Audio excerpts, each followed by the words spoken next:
வணக்கம் வியூவர்ஸ். ஜெயலலிதாவிற்கு பிறகு விஜய் மட்டுமே நடிகர் ராதாரவி தளபதி விஜயின் அடுத்த படத்தில் ஒரு முக்கிய வேடத்தில் நடித்து வருகிறார். மேலும் அவர் சமீபத்தில் தளபதி விஜயுடன் எடுத்த ஒரு புகைப்படம் வெளியாகி வைரலானது. இந்நிலையில் தற்போது விஜய் 62 பற்றி ஒரு பேட்டியில் பேசிய ராதாரவி, ஜெயலலிதாவிற்கு பிறகு நடிகர் விஜயின் வீட்டிற்கு நான் குடும்பத்துடன் சென்று புகைப்படம் எடுத்துக்கொண்டோம். என் பேரன் விஜய் மீது பைத்தியமாக இருப்பான். நான் சுறா படம் நடிக்கும் போதே அவருடன் போட்டோ எடுக்க வேண்டும் என கேட்டான். அந்த ஆசை முருகதாஸ் படத்தில் நடிக்கும் போதுதான் நிறைவேறியுள்ளது என கூறியுள்ளார். மேலும் விஜய் அரசியலுக்கு வருவது பற்றி பேசிய அவர், விஜய் இந்த மண்ணின் மைந்தர். ரசிகர்கள் ஆதரவளித்து அவர் அரசியலுக்கு வந்தால் நான் வரவேற்பேன். ஆனால் அவரின் கொள்கை பற்றி கேள்வி கேட்பதை தவிர்க்க முடியாது என குறிப்பிட்டுள்ளார். 35 ஆண்டுகளுக்கு பிறகு பிரபல நாட்டின் சினிமாவுக்கு அனுமதி. உலக நாடுகளில் மிக கட்டுப்பாடுகள் நிறைந்த நாடு என்றால் சவுதி அரேபியா.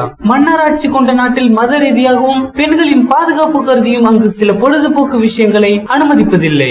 இந்நிலையில் தற்போது சவுதியின் பட்டத்து இளவரசான முகமது பின் சல்மான் பெண்கள் வாகனம் ஓட்டுவது, விளையாட்டு போட்டிகளை நேரடியாக பார்க்க பெண்களுக்கு அனுமதி என பல விஷயங்களை செயல்படுத்தி வருகிறார். அந்த வகையில் கடந்த 35 ஆண்டுகளுக்கு பின் முதல் முறையாக சவுதியில் சினிமாவுக்கு அனுமதி அளிக்கப்பட்டு உள்ளது.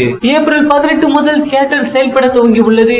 முதல் படமாக ஹாலிவுட் படமான பிளாக் பந்தர் வெளியாகி உள்ளது. ரியாத்தில் உள்ள மிகப்பெரிய மாலில் உள்ள தியேட்டரில் மன்னர் குடும்பத்தினர் பலரும் படத்தை ரசித்து பார்த்தனர். கலாச்சாரத்தை கருத்தில் கொண்டு பிளாக் பந்தர் படத்தில் இருந்த முத்த காட்சிகளை நீக்கப்பட்டு படம் வெளியிடப்பட்டுள்ளது.